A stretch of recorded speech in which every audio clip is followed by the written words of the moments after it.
Hey everybody, welcome to this week's episode of Midwest Mythos. And guys, you know what? I know last week we did that little deep dive into the mountains, Great Smoky Mountains National Park. It was fun. I gave you guys a little bit about my trip that I went on with my boy Drewski from Cryptid Warfare, CW Operations, and a couple other guys. Well, I can finally talk about now. We got the trailer for our documentary that Doc Brown from Prometheus Lens is putting out. Go check it out. You can find a link to it on my YouTube, or just go straight to Prometheus Lens Podcast on YouTube, and you can watch the awesomeness there. Doc Brown, the master and commander of editing, has put together what I might say is the single-handed greatest movie trailer of my entire life. And you might hear a familiar, pretty good-looking, good-sounding dude talking over most of the trailer. No spoilers, but you might be looking at him right now. And so go check that out, guys. All of us are very excited for you guys to see that. It was a lot of fun down there, and I just want to thank every single one of them, all the CW Ops guys, Drewski, Doc. Thanks for letting me crash on your couch, Maters of the Universe, if you're listening. Kevin from Where the Weird Ones Are, Harley Owens, Bigfoot Reports and Data. And if I'm forgetting anybody, I still love you. Jessica Jones, there we go. There's the last one. Jessica, thank you. So go check out everybody's stuff. Go check out that trailer. And if you or anybody you know would like to be a guest on the show, you can find it in the link tree. Message me on Instagram at Midwest Mythos. And with all that kind of stuff to do, I'd like to introduce our guest tonight. That was sent to me by my big brother, Drewski. There he is. Cryptid Warfare again. Go check him out. I'm going to say it 1,000 times probably tonight. But we got Kyle with us today. How's it going, brother?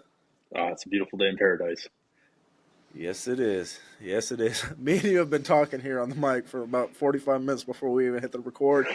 And we haven't even gotten into hardly anything. And you're already blowing my mind with some of the stuff. We're having some good conversation. So we're just going to take it away. But why don't you tell everybody a little bit about yourself before we get right back into where we were? I've experienced a lot of things in my life, from the paranormal to cryptid to just weird things, and I don't know how to explain it.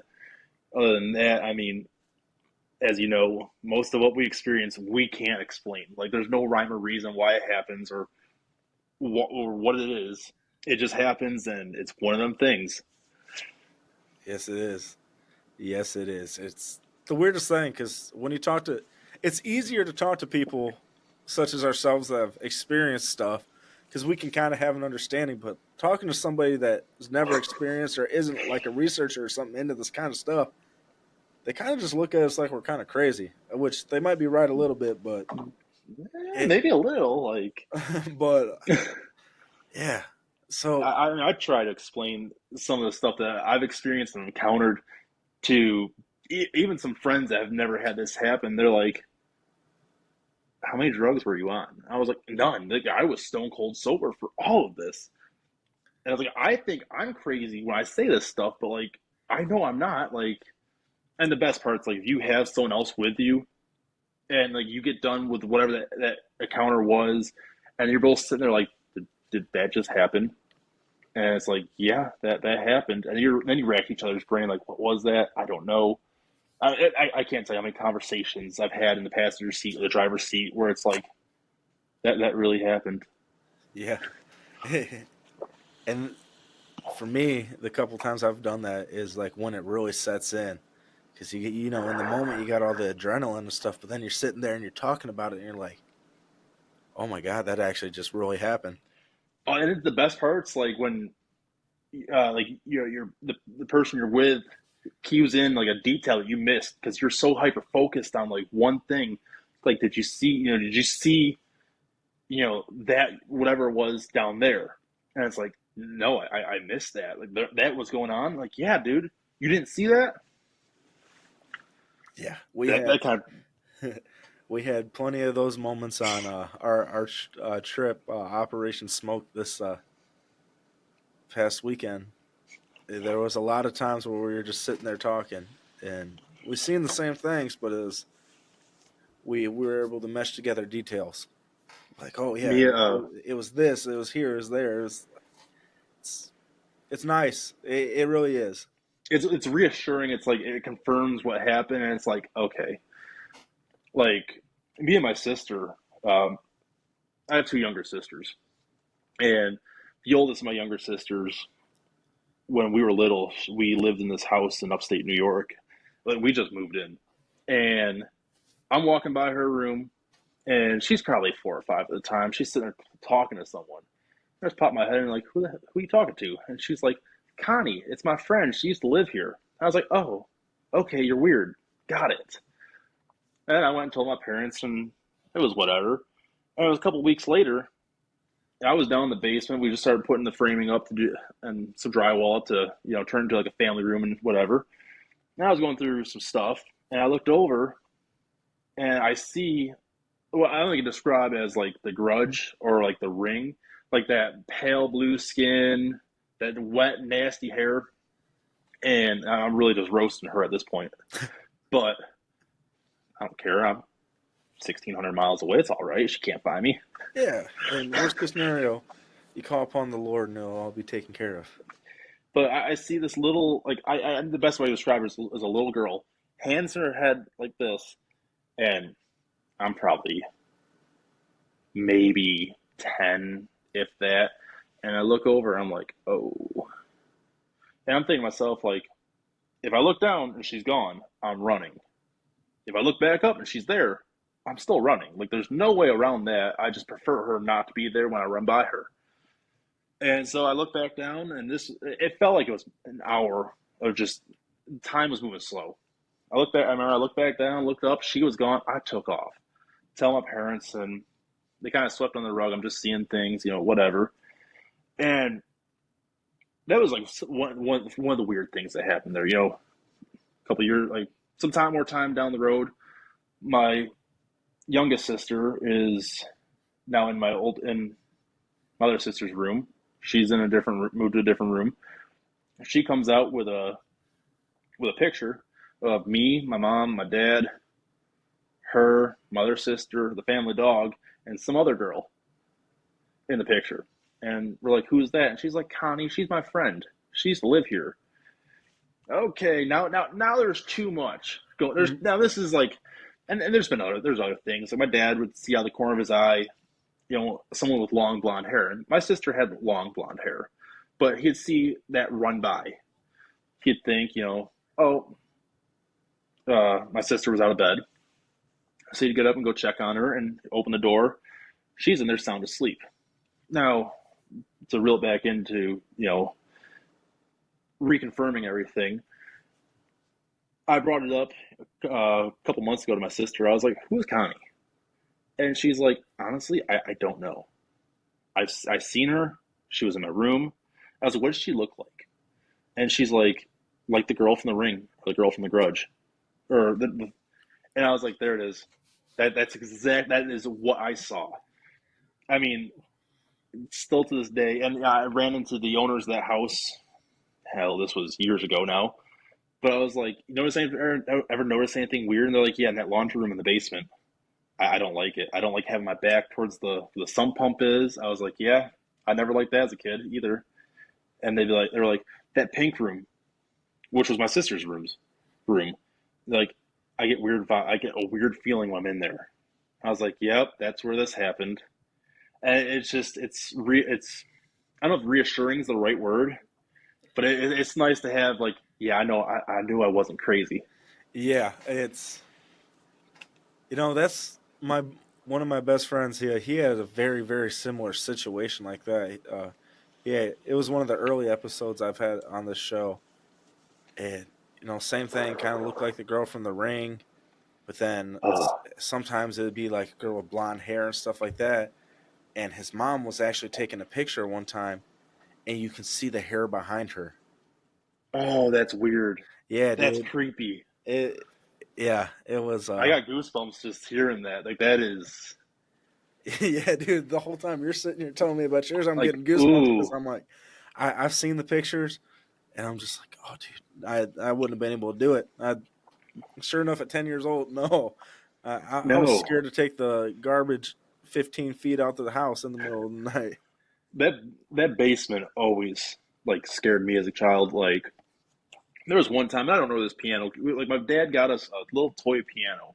I mean, this thing was probably about yay big, all the keys and everything. And me and my the older of my youngest sisters, we was in the basement playing, and that was off in the storage room. And we're sitting there doing whatever. And next thing you know, you hear ding of the key.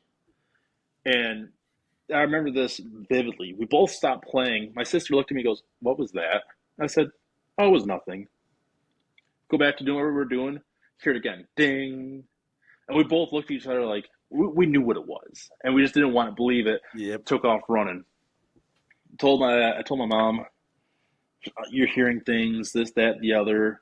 My little sister's like, "No, it's doing this noise." And now you're hearing things. So I bring the piano upstairs. Dad's like, "Why is the piano in the garage?" Explain it to him. He's like, "Okay, whatever." Well, a couple days later, I'd watch Dad. He's walking the damn thing out to the curb to throw it away. So my dad was the biggest skeptic. Doesn't believe in anything. But like the amount of things that have happened between with me and him in the same room, like a big thing growing up was my dad liked to scare us. He'd hide behind the door, hide behind a wall. His thing was to build character. Well, it did, but like I remember one night I came up from the basement and I just heard someone up there, and it's pitch black in there, so I know he's somewhere in the shadows waiting to jump out at me. And I'm walking to the living room, and I was a little nervous, had my hands up and everything. Like he scares me. I'm punching him. Like, don't scare me. It's not a good idea. And off the ground, about 3 feet tall, mind you, it's dark in there. It's the middle of the night. This shadow just pure, like black as the night, like blacker than the dark, comes running at me. To the point where I buck up and I'm ready to start swinging. I hear my dad step out and go, "What the hell are you doing?" I was like, "You didn't see that shadow just come running at me?" And he's like, "Well, I saw that earlier when I was watching TV. I thought it was the dog." I was like, the dog's downstairs with me. What do you mean you thought it was the dog?" Oh no, no, no, no, man! I There was one night in that house. It wasn't even the night. It was the middle of the day. I was homesick from school. My parents were at work in town doing whatever they were doing. I was left home alone watching TV, and I think it was a haunting. I love that stuff. Uh huh. And I'm watching TV, and next thing you know, I hear clear as day, "Kyle." And I was like, "Oh, that didn't sound like the TV." So I pause it, rewind it, play it through. Didn't hear it. So I mean, I replayed, like 10 minutes of it to make sure one I didn't lose time or anything like that. Couldn't find it. Searched the entire house, no one's there. But clear as day, it was a man's voice, "Kyle." Oh, I got goosebumps just thinking about Yeah. hearing that. Like I can hear it still to this day, and I don't like it. Yeah. No. It's You don't feel like you get to a point where you don't even feel like comfortable in your own house. yeah. I'm blessed enough that my childhood home didn't have anything like that. It wasn't until I was a couple of years ago when I was in my early 20s that it was real prevalent. I was in a house like that, similar stuff happening. But it is a bad feeling when you can't even be comfortable in your own home. I mean, it's how I mean houses I've been in. I've had experiences on the paranormal side, like in the middle of just random spots, like weird stuff happens, and granted, they are the quote unquote haunted locations that like every town has. Like you go here, put your car in neutral, you get pushed, or you drive down the dirt road, you'll see handprints, XYZ. I mean, there's one where there's a haunted bridge in Emporia, Kansas, that me and my buddy went to. Fun fact: this is the same place I almost shot a donkey. Man, I was. We went. A group of us went to this bridge, and like we've already been there a million times. And our one friend claimed to be sensitive. Now, the story of the bridge was a pastor was having an affair on his wife, or cheating on his wife, killed her and dumped her body in the river. Now she haunts that bridge. There's a whole movie about it. I don't ask the name of it because I couldn't tell you. It's Bird Bridge, but so we'd go there. And when I was younger, I was kind of like Dean from Supernatural. Like I'd provoke the stuff. Like I want it to happen. And the one night I was sitting there, and I was like, "If you're here, use my energy to manifest. Show yourself." It was a dumb part of my decision. And I was standing there on the bridge, and it felt like I got hit by a freight train.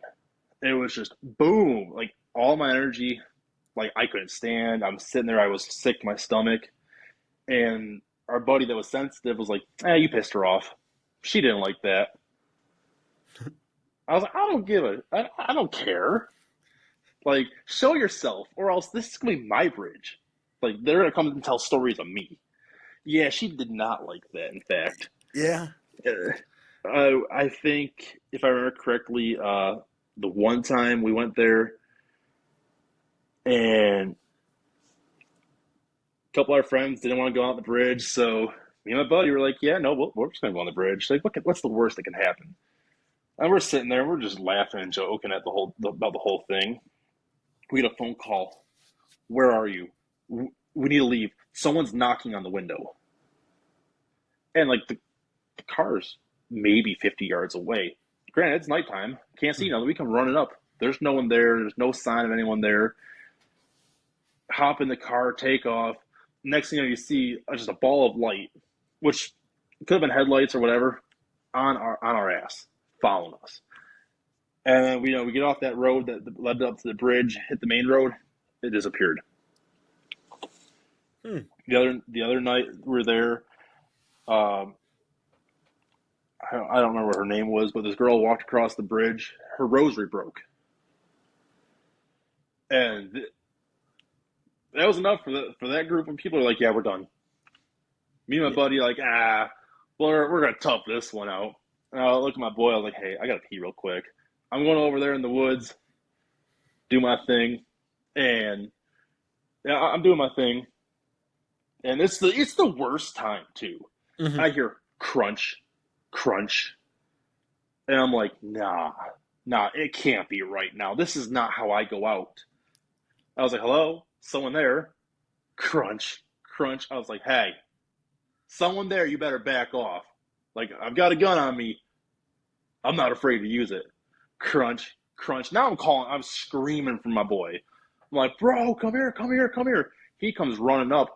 What's going on? Pulls his gun out, shines the light. It's a donkey.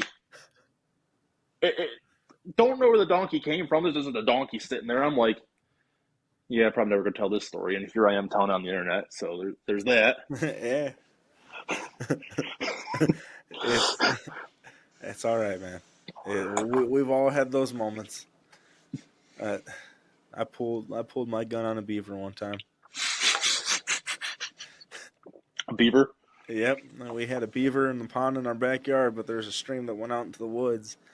I went out there and I was looking for some stuff, and it was during the daytime too. But we've had some weird stuff happen out there prior, so I just want to go see if there's any footprints or anything like that, or anything like that. And I just hear right behind me, this old beaver, and I'm just like, oh, okay. It was almost a bad day for you, old son. I was like, I know there's beaver bitten trees everywhere around the area, but in all the 20 years that I lived in the area, I ain't never seen a beaver.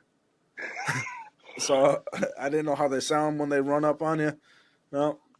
Man, I've lived in like beaver country my entire life, and I don't know what they sound like.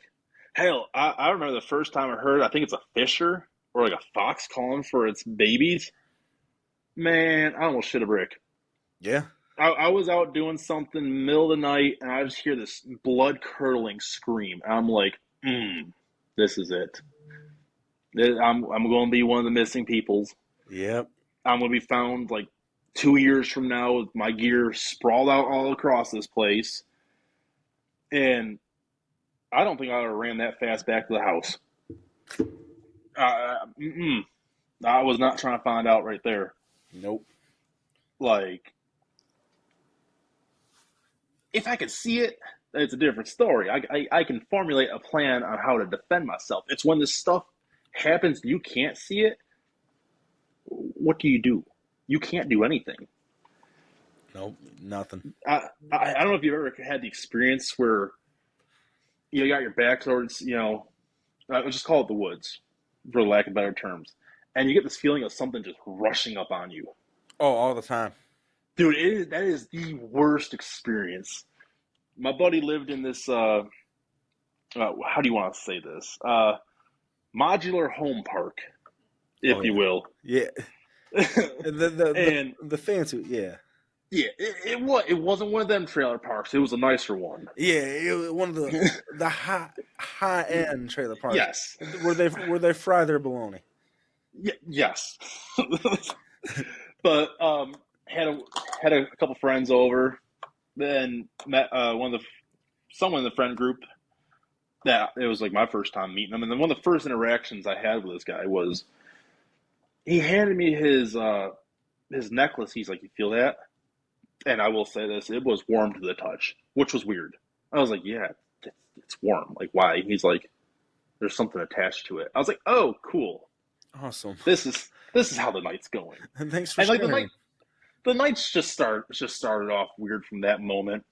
Like, weird stuff has always happened in that trailer. My buddy's mom had cancer, and she woke up one night to what she described was an old woman choking her. Now, I don't know how else to tell that story, because that's how it got told to me. But I was like, that's weird. And just like weird stuff happening in the woods behind the park.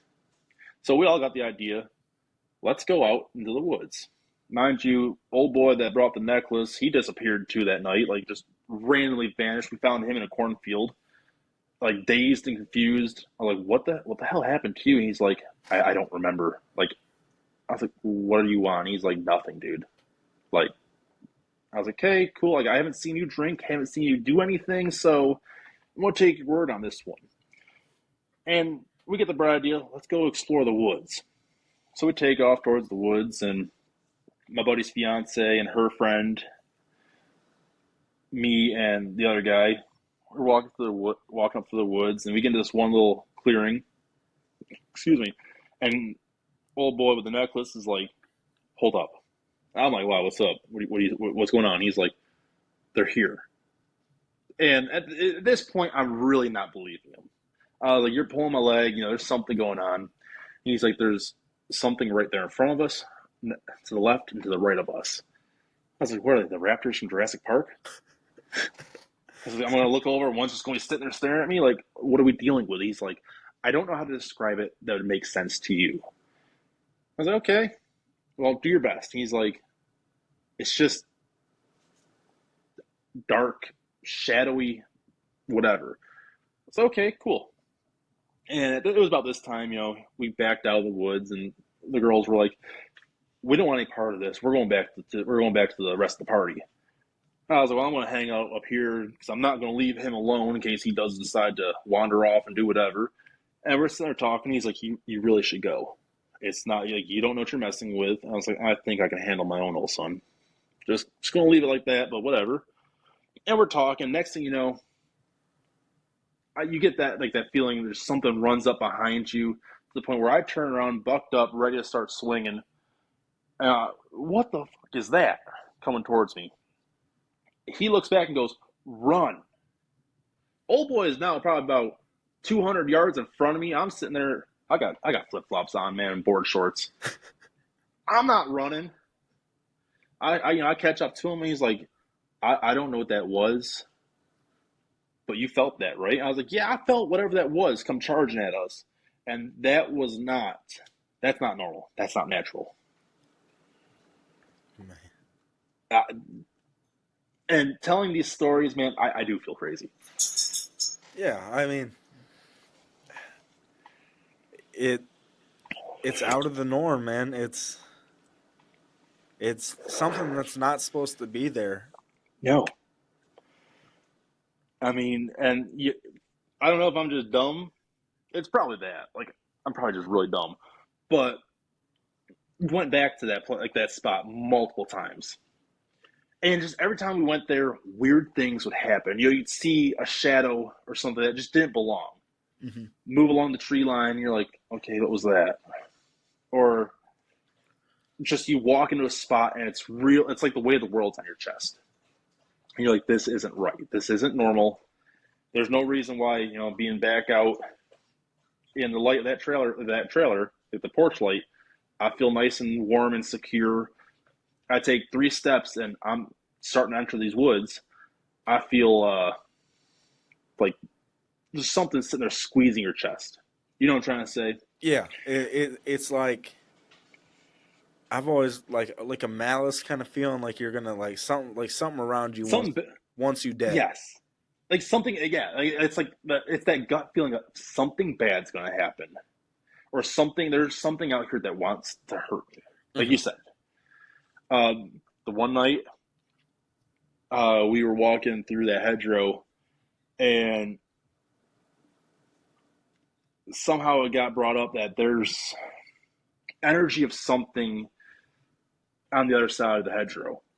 So me being me, I picked up the biggest stick I could find, threw it at it, and well, about 2 minutes later, it felt like I got hit by a freight train. And I don't remember a bit of this, but from what I was told, I had a like the most. I don't even know how to describe it other than like the evilest smile you could think of. If that makes sense. Yeah, like big ear to ear kind of. Yup, like just creepy to the point where they ended up taking my gun from me. Like, yeah, we're gonna hold on to this till we get back to the trailer. And then, got out of that hedgerow, got back onto the road. I was like, why'd you guys take my gun? Like that you know what I mean? They're like, for our safety, because we didn't like the way you were looking, or the way that, and yeah, I don't know how else to explain that. There's weird things happen to. I don't know if it's because I'm provoke it, but Some people are just more susceptible to it. I like to think that some people are magnets for it. Yeah, how it was actually the first podcast I ever went on. This dude named Ghost. He pointed at he thought we were just talking. He's like, you know what, Ryley? He's like, whether you knew it or not, because for most of my life I didn't believe in God, didn't anything like that. But I eventually came into it. But he's like, I hear all these stories from talking to people and stuff like that, that had no faith, but then get into faith and become like balls to the walls, like this is my life now, and making a stir in the spiritual world and stuff like that. That sometimes you're like a beacon of light in this other realm, and you're like, they're all the moths, and they start flocking to you, because whether you know it or not, you have that energy, you have that light in you, whether it's out now or it will be in the future. That stuff gets drawn to you. So that makes sense.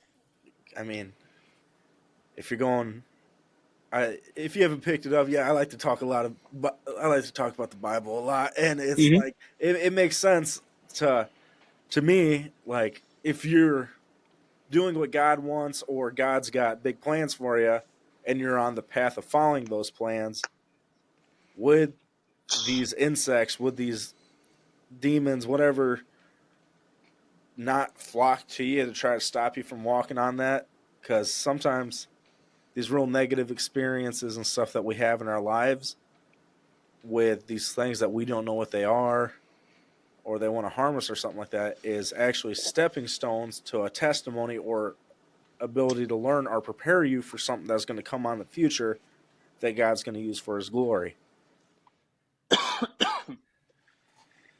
So it's No, I think you might be onto something, or you're on that one. I'm also I so like to subscribe to the whole idea of if you go out looking for something, chances are you're probably gonna find it. Yes.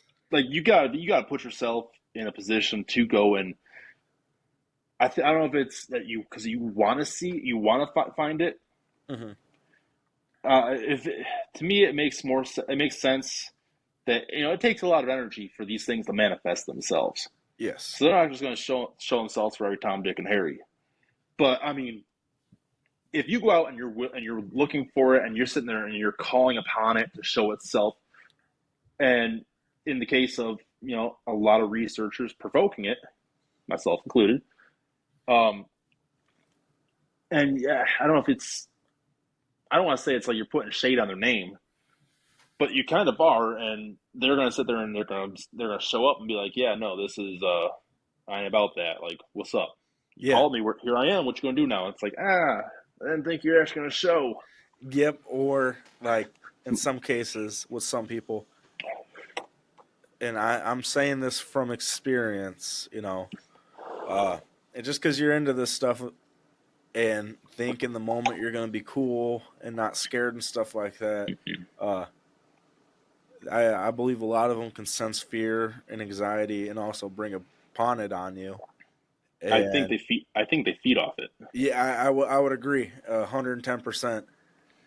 And like sometimes when you enter the domain that they have dominion over, Mm-hmm. let's just use the in the sense of like a principality or something like that. Um, Once you enter there, they know that, and sometimes what you want to see and them terrifying you to get the fear all go hand in hand. So you both get you both get what you want. It just might not how be you want it. And I got goosebumps right now.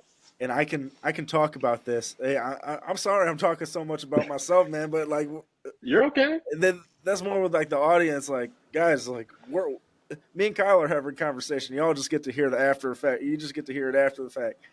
But I can talk about it now because we did some of the stuff with the trip at Operation Smoke in Tennessee. So if you've watched the trailer, anybody listening, you soon find out that the person that had the most stuff happen to them and the wildest stuff happened to them the whole time we were on the trip was me, the outsider. And I was talking to my buddy Harley. We did a live show this past Saturday night, and he just brought it up. He's like, they they knew you were terrified. Whatever they were, they knew you were terrified, but they wanted to show themselves to you. They wanted to let you know, hey, we're real, and we are in charge out here. Like, and I can't say what I saw, but I saw something, and something was watching all of us the whole entire weekend we were out there. It's you saying that makes a lot of sense because the experiences I have had with other people that have never experienced anything. I used to be a security contractor for the government. I worked at a school, at more or less a school that would take less than privileged children, try to set them up for success, Mm-hmm. teach them, give them their GED, give them, teach them a trade, and the whole campus was weird. To put it like that, if I remember correctly, it used to be a minimum security prison for people with mental disabilities Yes. and stuff like that. Um, the recreational hall was the weirdest spot. Like the administrative building and the education hall were weird, and we get the random call middle of the night from our students or the RAs, watching the students in the dorms. Hey, there's room whatever is complaining that there's someone standing outside their window. We roll up, there's no one there. We check the security cameras, no one's there. But like the recreational hall was one of the weirdest spots. And our job as security is this was during the pandemic, so there's no students. We'd have to go and make sure every building was secure. The government doesn't want their stuff taken, which I understand, but like no one's coming in and out of these buildings. So me and one of our newer security guards were out on patrol, And I kind of gave her the layout of this place is weird. Like you'll walk through administrative building on the days like there's no one else here and you're doing your building checks, and you'll walk by computers or you walk by like the admin office and the computers will just the screens will turn on. It's weird. Just don't think much of it. Sometimes you'll find hatchways that are unsecured. Walk in, call out, do a quick once through the building, close it up, and don't worry about it. Like this stuff happens. Here's all the light switches. Turn the lights on. Turn them off when you leave. Like all of us know it's weird. And the one night we were walking through the recreational hall. It was laid out just like a normal school gymnasium. You had a stage where they'd put on like plays and stuff, and then behind the stage there was a hallway that would lead to the changing rooms. And this night we were walking through, doing our checks, and we're just having a normal conversation. And she stopped and was staring down this hallway. It's pitch black. And I'm like, "You good?" And she's like, "Did you hear that?" And so I stop and I'm listening. I'm like, I don't hear nothing. Next thing you know, she starts screaming. What is that? Do you hear that? I tell her, get out of here, go. I finish up. She's back at our patrol car. I get, what happened? You didn't, and she goes to me, you didn't hear that? I said, no, I didn't hear a damn thing. What happened? And she goes, there's whispering in my ears. And I was like, oh, that's cool. That's weird, but okay.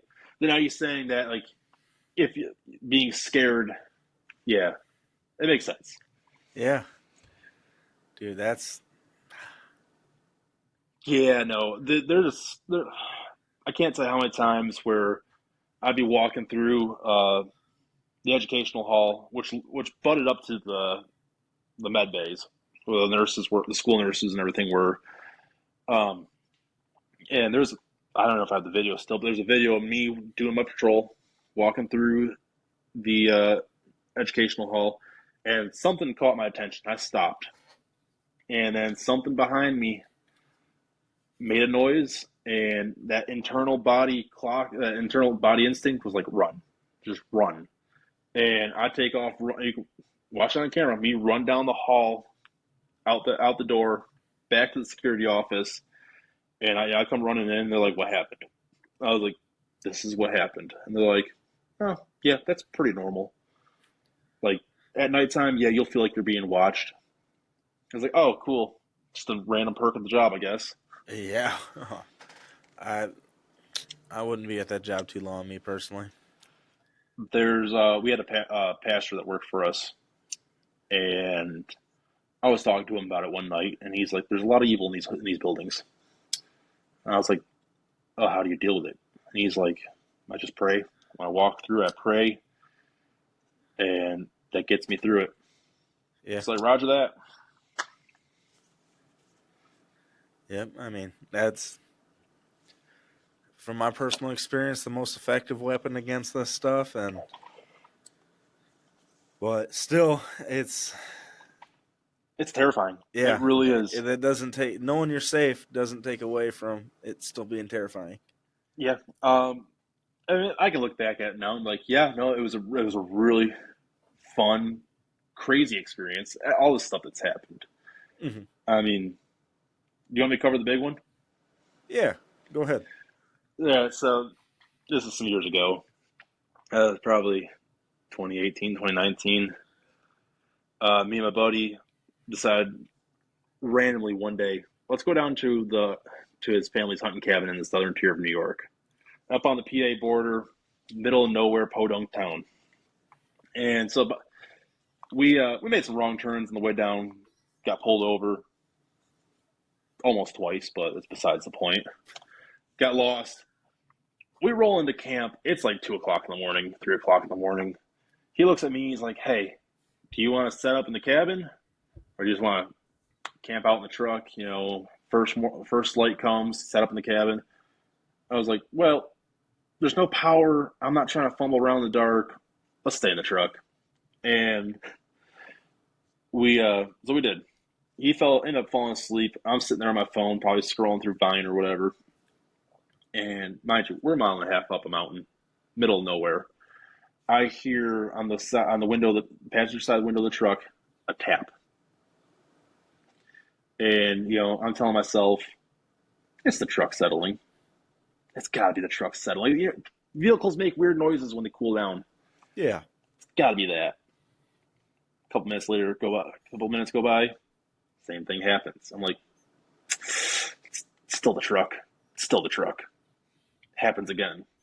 I wake my boy up. I was like, yo, something's going on. He's like, no, it's the truck settling, whatever. It's like, no, listen. Happens again. He looks at me like, what was that? I was like, dude, that's why I woke you up. Like, I don't know what it is. I was hoping maybe you could figure it out. He's like, maybe someone's messing with us. I was like, that's a terrible idea if they are. So, get out of the truck and, give him the whole spiel. I got my AR with me. He's got a shotgun.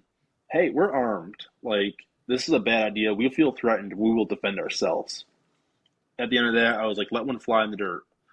So about 5 feet in front of us, warning shot, punches out into the dirt. It's dead silent. You hear a footstep or so. And I was like, well, maybe whatever it was or whoever it was got the idea. Get back in the truck. I can't remember what else. Something else happened in between there, but we got the bright idea we're going to put tiki torches out. We had tiki torches in the back of the truck. Our thought process was we're going to be able to see into the woods from the holler we're sitting in. So we set these out, and we got them all lit. We get back in the truck, and I'm like, oh, it feels like we just lit the candle on the dinner table. I don't like the way this feels.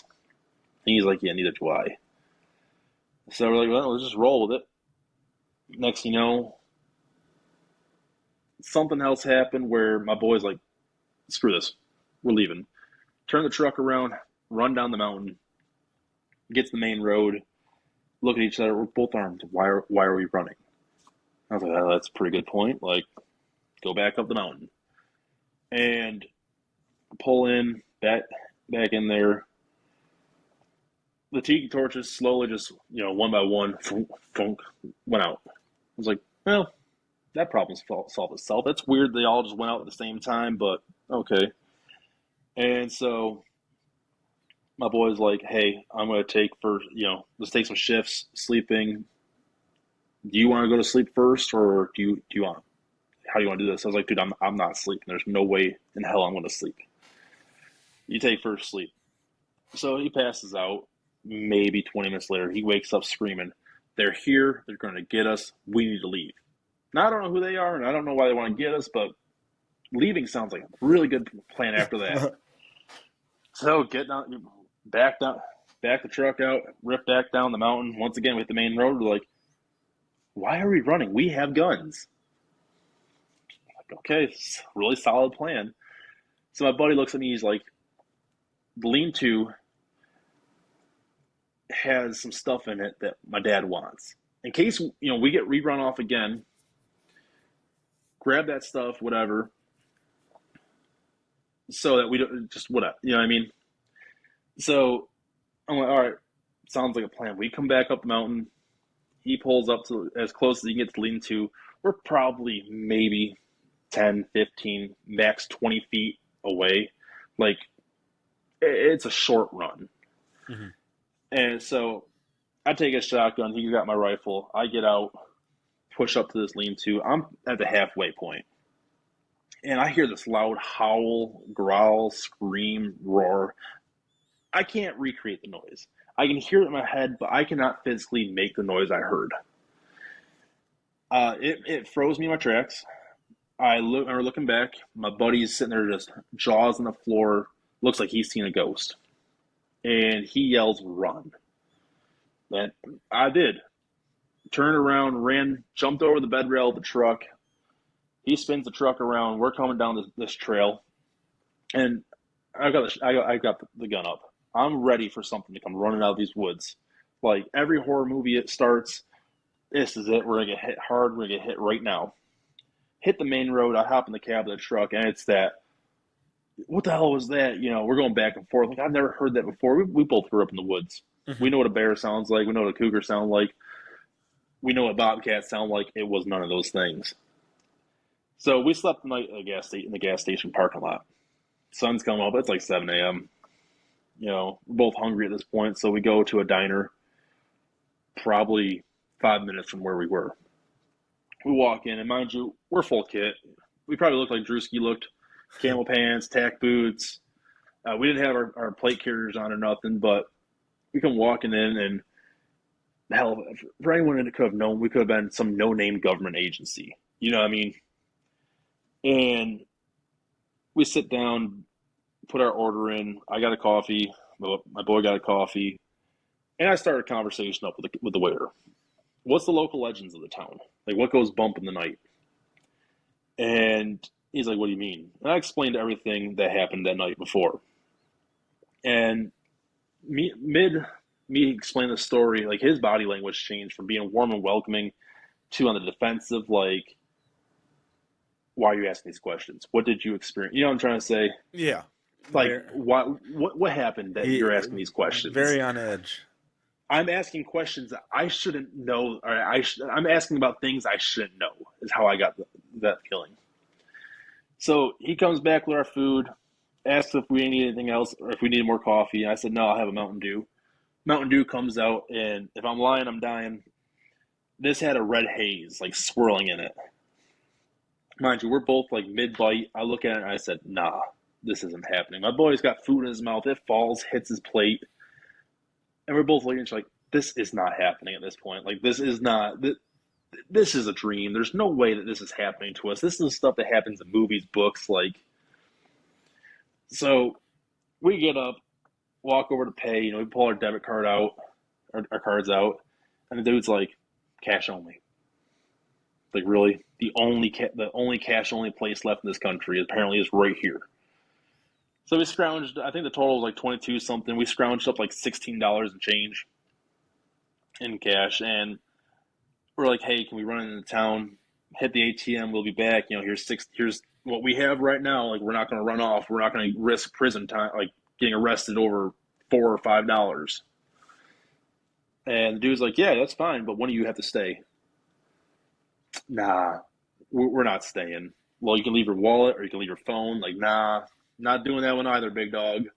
Like, we don't feel comfortable with you having our personal information. We don't feel comfortable with one of us staying here.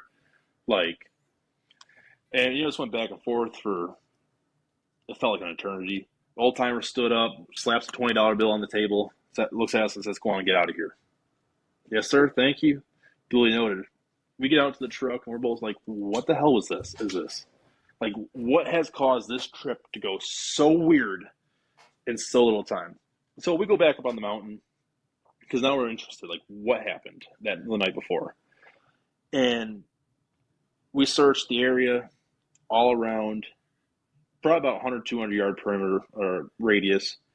Can't find nothing. We hike around, the rest of the day. Sun starts going down, and we look at each other like, we could dig in for the night, and whatever it was comes back. We'll be able to better defend ourselves, or we can hightail it out of here. And we came to the collective conclusion of, we're not equipped enough to deal with this. Probably should just count our blessing and get out of here. And that was it until a couple days ago. Oh, I got in contact with my buddy, and you're the first person to hear this. All right. So, well, thank you. I think I texted Drewski about it, but you're the first person to hear this story, like, in person. So I reached out to my buddy, was talking about the podcast and everything I was on for Drewski, and I was like, have you ever been back? And he's like, yeah, I've been back a few times. I was like, anything weird ever happened? He's like, well, I think whatever we encountered lives up there. I think there's a group of them living up there. I was like, what the hell makes you think that? And he's like, well, I think to the right of the cabin, about half a mile up the mountain, there's a group of them, of some that live up there because, and in his words, we, probably talking about him and his boys, went up there and they saw the glow of a fire and heard talking. But in his words, it was not human. He couldn't distinguish what it was. So, kind of wanting to plan a trip back and try to figure out what this is. Yeah. Cameras will be rolling this time. Yeah, definitely. Because you know those saying you can't die if you got a camera rolling. Hey, it's that cameraman plot armor. Exactly. Exactly. And dude, I got so many questions for you right now, dude. Let's hear him. Well, first off, a red haze swirling Yes. on top of your Mountain Dew. Yes. All right, has the thought of I'm trying to even think of like a show or a movie that does something like this, and I know there's so many of them out there, but I can't even think. Do you think you were in like Okay. some cult city? Like, I don't. Okay, so I don't know if you know who Aiden Mattis is. no. Okay, so he hosts the Lore Lodge podcast. All right. He also has a TikTok channel where he talks about. He's from Pennsylvania. He talks about. Shout out to my boy Aiden. He talks about all the different cryptids and stuff in the Appalachian Mountains, and he'll sit there and he'll debunk like 90% of the videos you see on TikTok of people that are faking it and stuff. Like, no, that's not a Wendigo, that's not a skinwalker, because it doesn't fit these characteristics. I Yes. think he wrote a book too about Native American mythology and cryptids. Okay. So I told him the story, and he's like, it almost sounds like they knew it was up on that mountain. They were feeding it. Huh. And to me, I was like, okay, I could see that. I mean, have you seen like the Incredible Hulk 2, the one where it's got the Abomination in it? Yeah. So where the guy cuts himself, or I think it's Bruce Banner cuts himself in the factory. It goes into the soda that Stan Lee drinks and dies, Yes. and you had that little bit of a red haze to it. Yes. That's the best thing I can relate it to. That it looked like. All right. That's weird. Uh, yeah, that was one of the weirdest things that happened. Like, I don't know how else to explain it. I mean, I've seen it millions of times in movies. Yes. I don't know what they were trying to accomplish, and I don't know if maybe they failed to wash the glass. 'Cause- Like, it's a possibility, but with everything that happened and his body language changing, and body language speaks a lot. yes, but So, like, with it being going from warm and welcoming to being on edge, that was enough for me. It was like, yeah, there's something weird going on. it almost makes me wonder if because there's the Appalachian Mountain Trail is the oldest mountain, like that's the oldest place on Mm-hmm. Earth.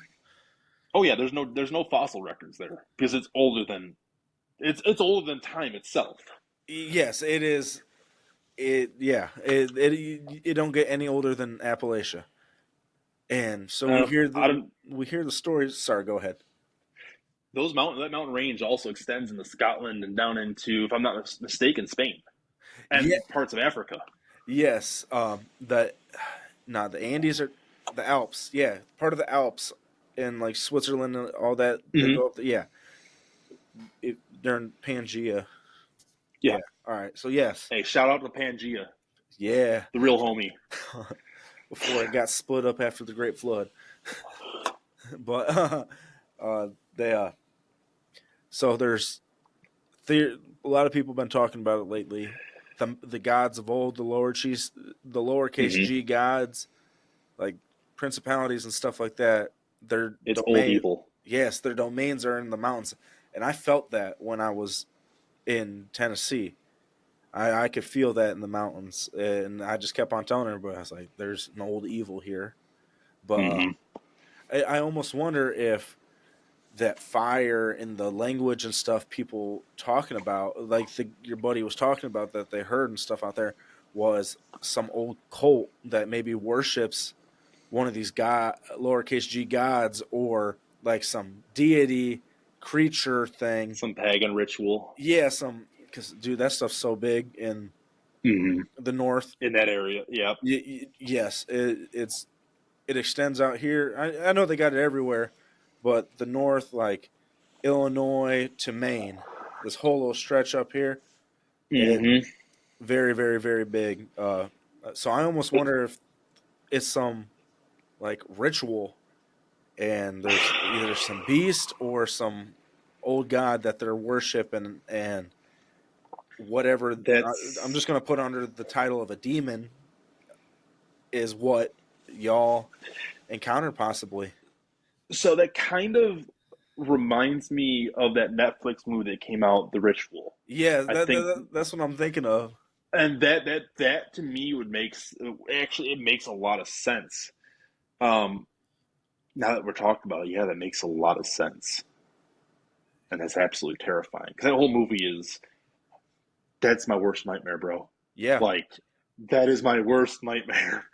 yeah. It's not something to mess around, man.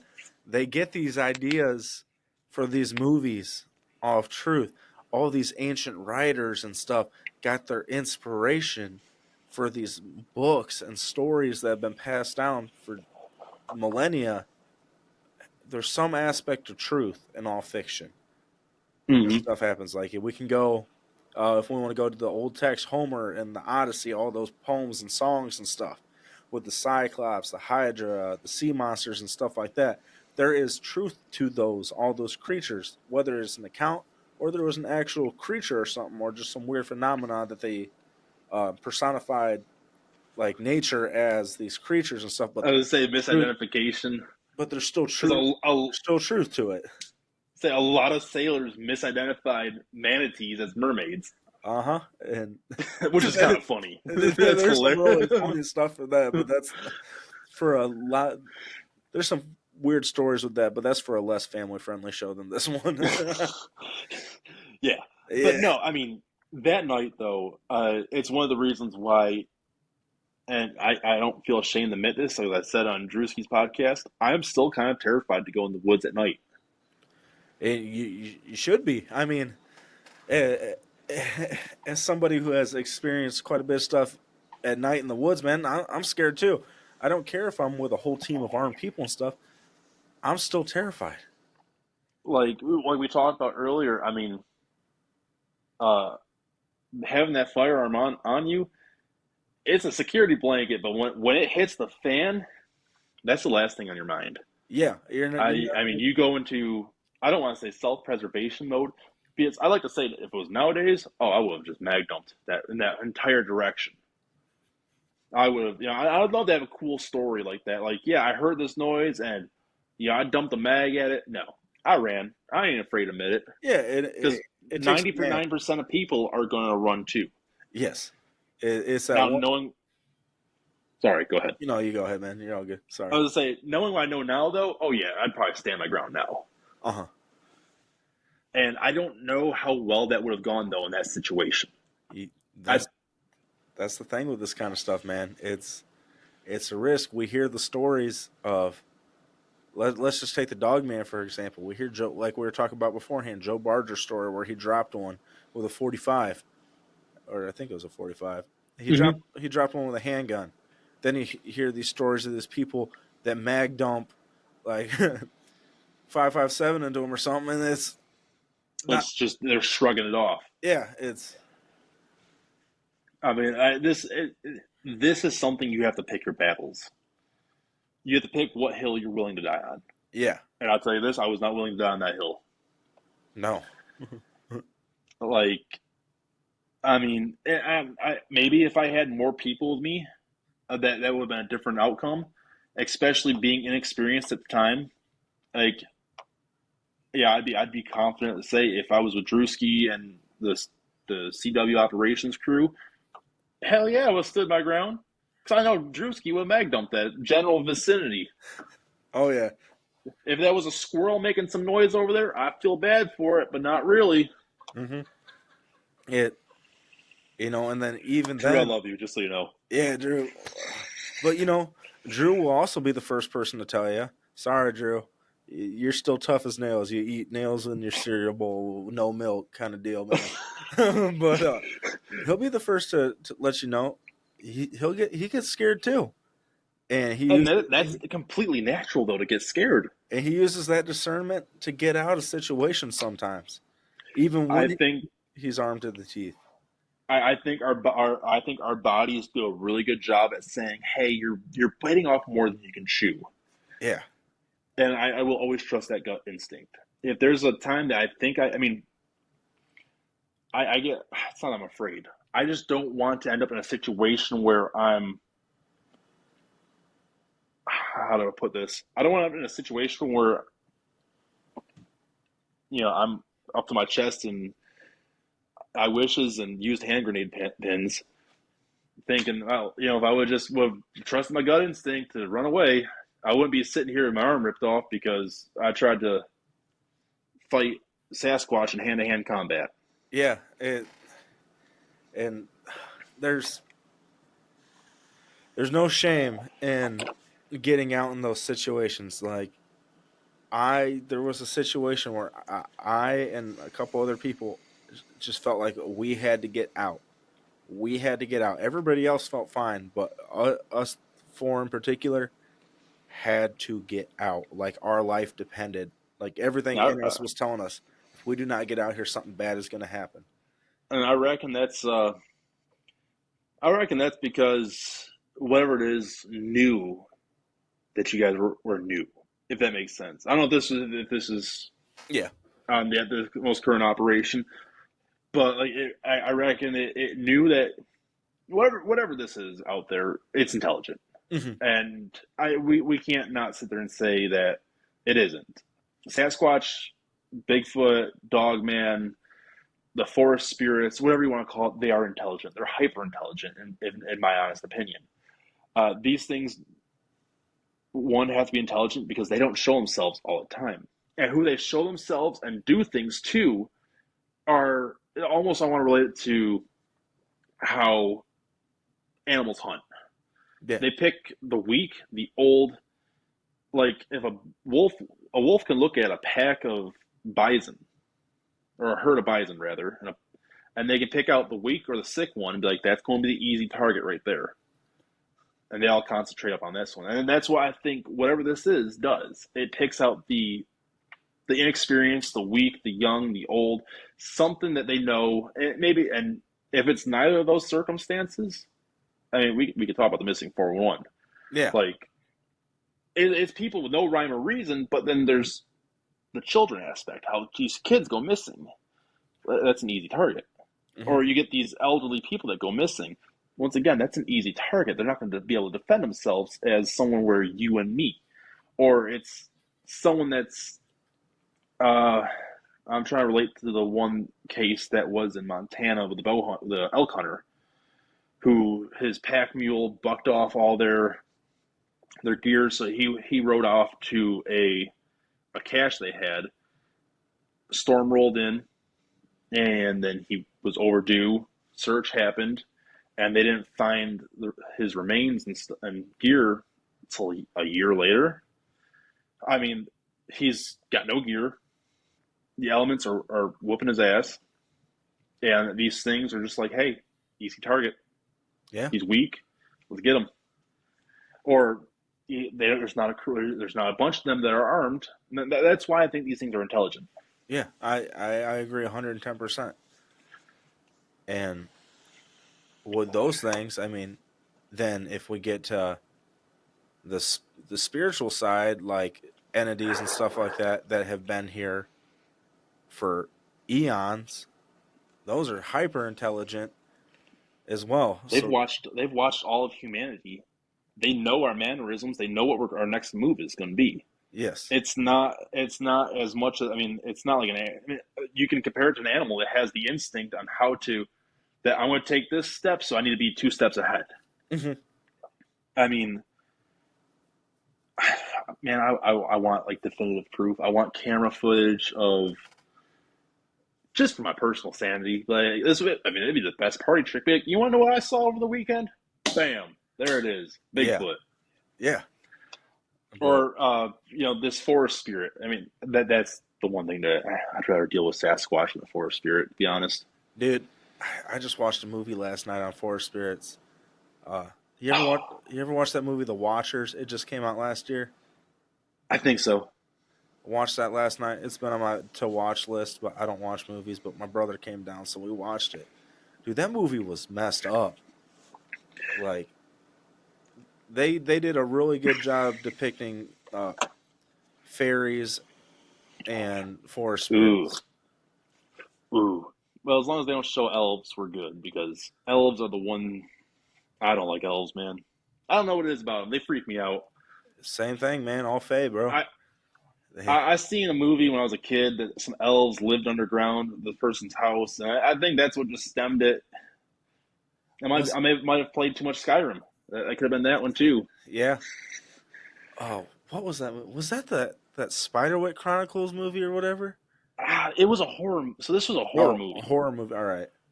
and these elves just lived underneath. I can't even begin to tell you where about this movie because it's a faint memory. But I mean, also we look into like Hispanic lore, Los Duendes. Yeah. That terrifies me. Oh Los yeah. Duendes is terrifying because they live in your house, they steal your change. I mean, and I've had the pleasure of working with people from Mexico and actually getting this one on one like conversation of Los Duendes or El Diablo or I can't remember La Llorona Yeah. or Llorona. Um, my coworker would tell me the story of how his dad heard La Llorona. Hmm. He grew up in oh where would he? I can't remember. He grew up in Mexico, but I was asking the story. And he's like, my dad heard her. I was like, really? And he's like, it was just a scream calling out for her kids, and his dad was terrified. Came running in the house, damn near boarded up the entire house because he heard her. There's another one where I can't remember the name of it, but he woke up one night and he heard nothing but chains dragging. Ooh. And so he ran, he was a kid. He went to his parents' room and they told him, it's okay, go back to sleep. We'll take care of it.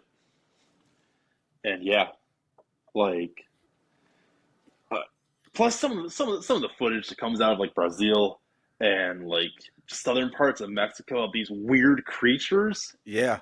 I It, saw one the other day. They were trying to catch this thing, and if it was a fake, it was a really good fake. But I mean, the way it moved and the fact that like, the dogs were chasing it didn't move like any animal. It almost moved like it was a fluid just gone. dang. I'm supposed to be going down that way. I'm supposed to be going to Colombia Ooh. in January. Okay. Uh, gonna do some mission work with my buddy. He goes down there quite a bit in the Amazon. So Ooh, that's a place I want to go. he, Just because I'm a big nature I love nature, dude. oh, he And I said it's think a couple beautiful. nights in the Amazon would be amazing. Oh yeah, I'm gonna spend 2 weeks down there, and just talk to people about Jesus, play some guitar, and then do some fishing and hiking. Ooh, that sounds like a fun time. That's what he does. He teaches. He actually came on the show. We did a whole episode. It's called Adventures in the Amazon. He just went and talked about the history of the church that got planted down there by one of our buddies 30 years ago, and so yeah, he goes down there. He teaches kids English, teaches them how to play worship on instruments, and just That's awesome. has a good time. Got them all internet and all that cool kind of stuff. That's awesome. So he said it's awesome down there, and my wife was like, "All right, I guess you can go." Yeah, but That's awesome. he was just telling me a bunch of before they came down. Well, before gentleman's name's Bruce, and his guys went down there 30 years ago. It was all tribe religion, stuff like that. You Mm-hmm. know, they didn't know the gospel, they didn't know Jesus and stuff like that. It was very. They said it was very depressing because there was no hope and there was no good. It was just, oh, there's all these evil spirits and monsters out in the jungle, and the only person that could talk to them was the shaman or the witch doctor, and you had to do all this for the witch doctor to get this and this to make the spirits and stuff go away. And he's like, dude, there's so much stuff out there, it's insane. So That's I'm kind of hoping to take a camera down there and do a little bit of a, you know, a little bit of research. yeah, get a little bit because it ain't too far away from where the Mapinguari is. I don't know if you've ever heard of that thing. That is a name I haven't heard in ages. Yeah, the old Dream Eater or whatever it was. Yes, I saw that. This had been like a Nat Geo special on Beast Hunter, something. Yes, I think it was. Pat Spain.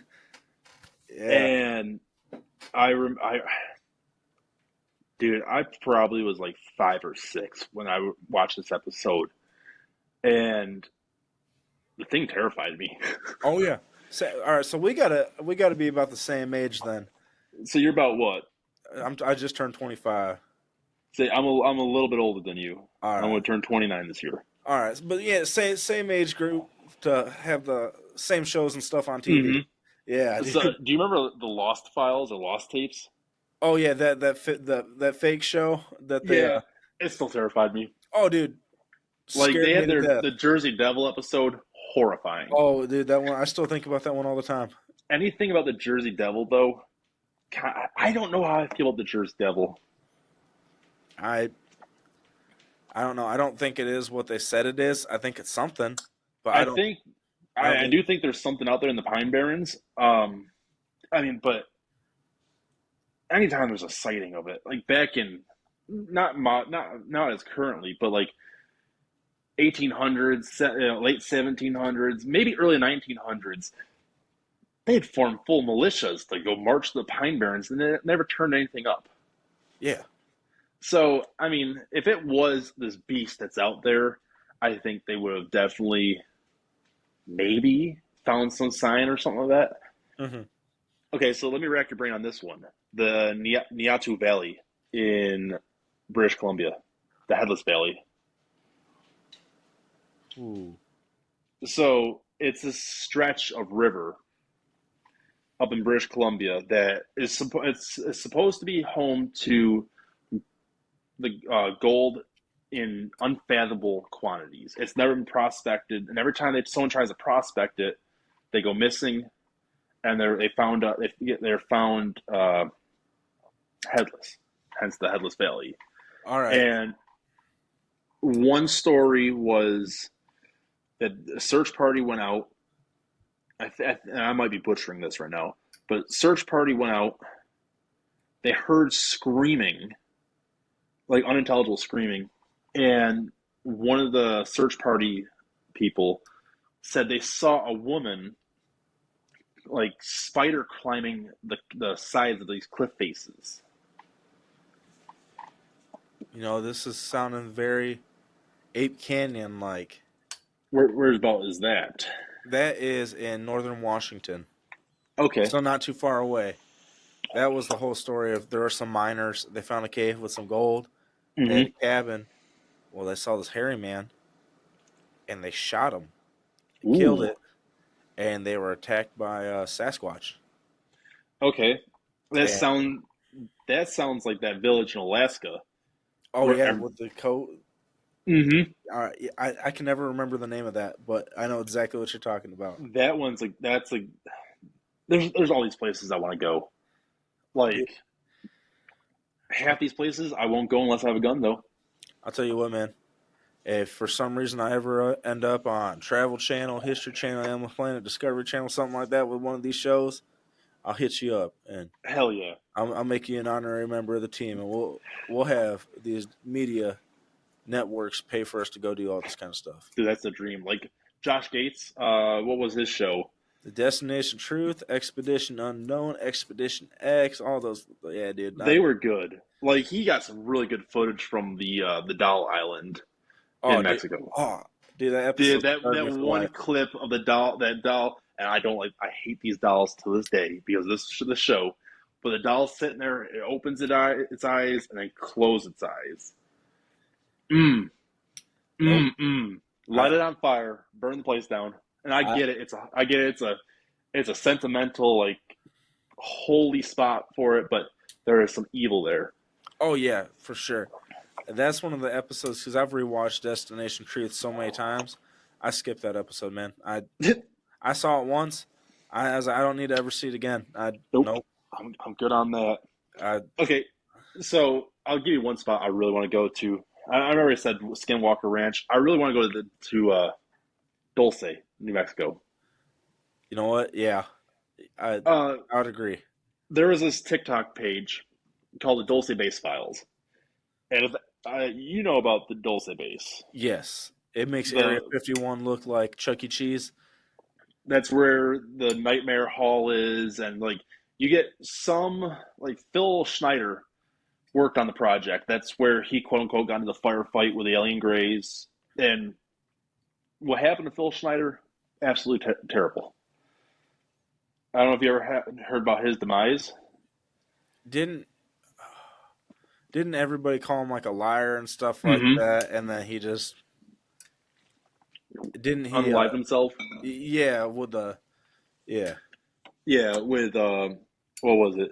a You know, red belt or something. Or there was more to it.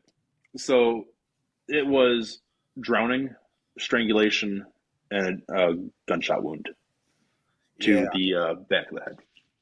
And they were like, oh, yeah, he unalived himself. Like, a little overkill, but okay. I guess I've seen more convincing stuff, or unconvincing. hmm But no, there was a TikTok page called the Dulce Base Files, and they, mid pandemic, no one had nothing else to do. So they were setting on expeditions to try to find, this entrance or whatever.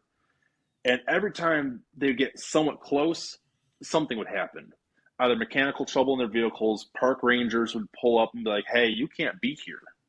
You don't have a special permit for this, that, the other thing. They get turned around. And this is, I reached out to them. I was like, listen, if you need a mechanic, let me know. Like, I'll get you back up and going in the bush. That ain't no problem.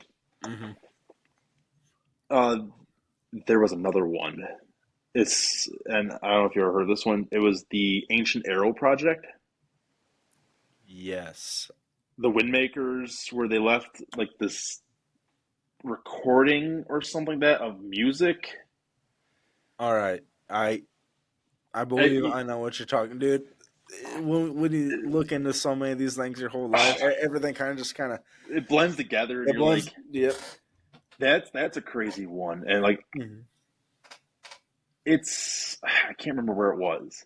And of course, the web, like, there's barely any information on it, but like everything I've read makes a lot of sense.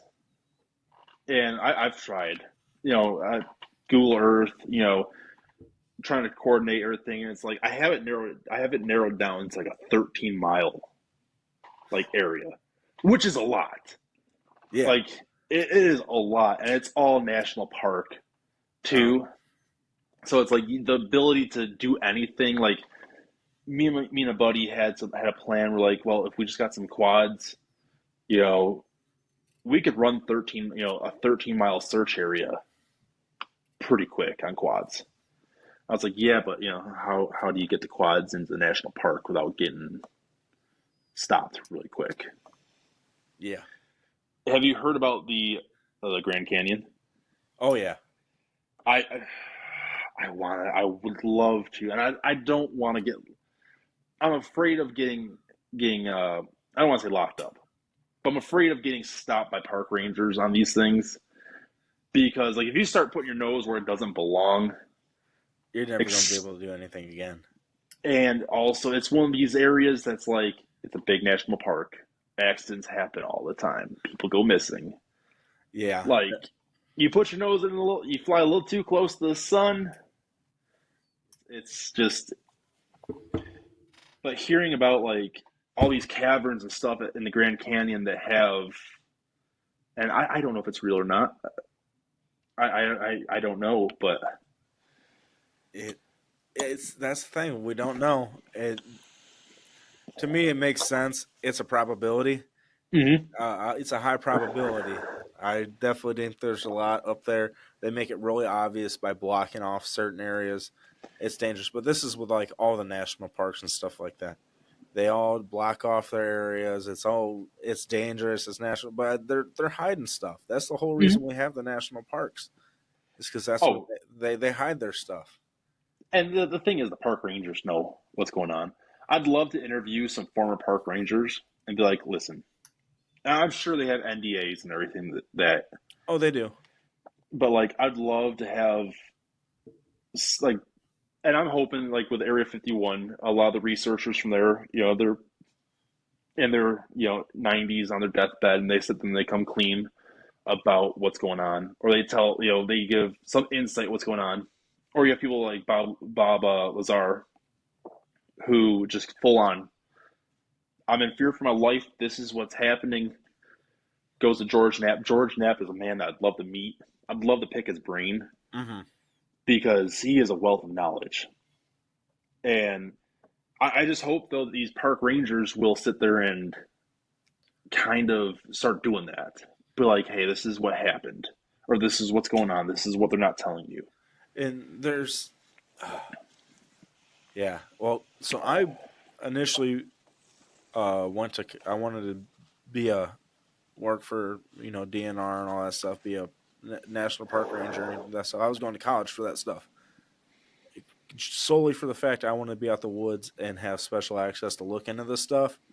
But then I also, life happens and stuff like that. I Mm-hmm. had to drop out. But then I was also thinking, they already know I'm into all this kind of stuff. They would never, ever put me on any duty like that. I'd probably No. just be on gate patrol or something like that. Welcome to Yellowstone. Here's your ticket. Carry Yep. on. Yep.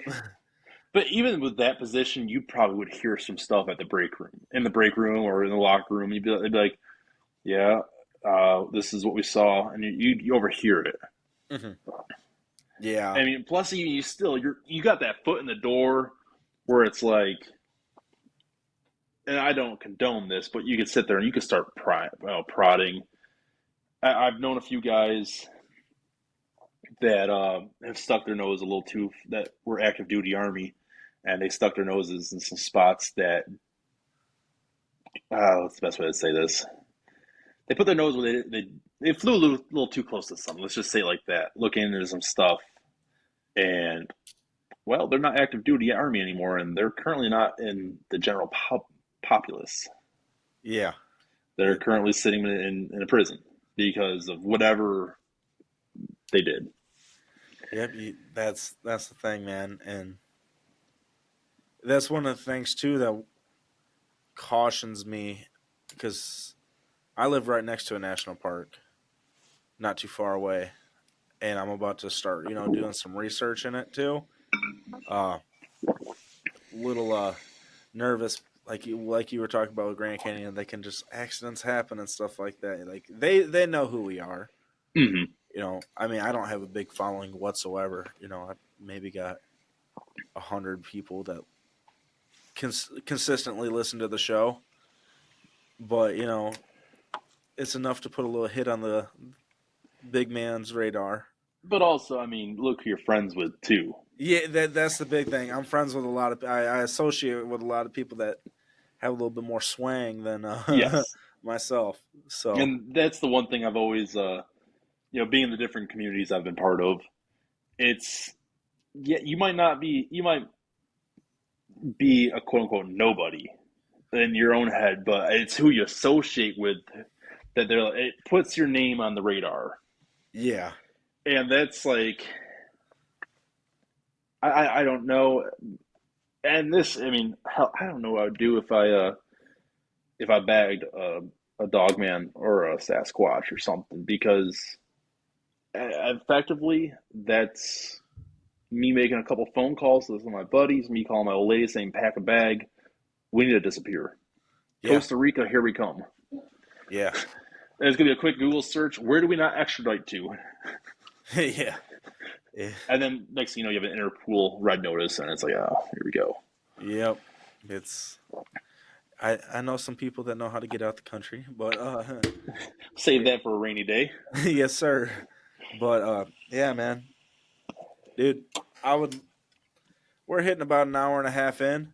I would love to have you back on for sure because we could just talk like this for Dude, I'd hours. love to. With we'll keep in contact for sure. Maybe Right we'll on. find some topics, do some deep dives into some of these topics, and just come back and spitball them and have some fun. Dude, But I'm definitely down. I appreciate that, man. This has been a lot of fun. Dude, Thank you for last it's second coming on too. oh no problem, man. I've had a lot of fun, man, and it's been enjoyable. I look forward to doing this again. All right, man. Why don't you tell? Uh, you got anything you want to plug before you head out, or? Yeah, I mean, you can find me on TikTok, cowpoke underscore Kyle. Yeah, I think it's cowpoke underscore Kyle. Find me on Instagram, cowpoke dot Kyle. I think. I'm sure you'll put these in the Yeah, whatever. just send me your TikTok link after. I can get your Instagram one, and Right on. it'll be in the description down below, everybody. But brother, this was a blast. Like I Yes, it said, was. this was one. This was a good conversation. Had a lot of fun with it. Learned a lot of stuff, and I hope everybody out there enjoyed it as much as we did. Um, thank you guys once again for listening this week. Big things coming in the future. Y'all see it. I keep on talking about it every week. If you or anybody you know wants to be on the show, check the description down below. Hop on the show. Talk to me. Have some fun like we did this evening. And don't be afraid to hit that subscribe, follow, like, share button. All that good stuff. Leave a 5-star review, 1-star review. I don't care what review you leave, as long as you leave a review. Feel free to drop a comment. And yeah, God bless you all. And I'll catch you all next week. Bye.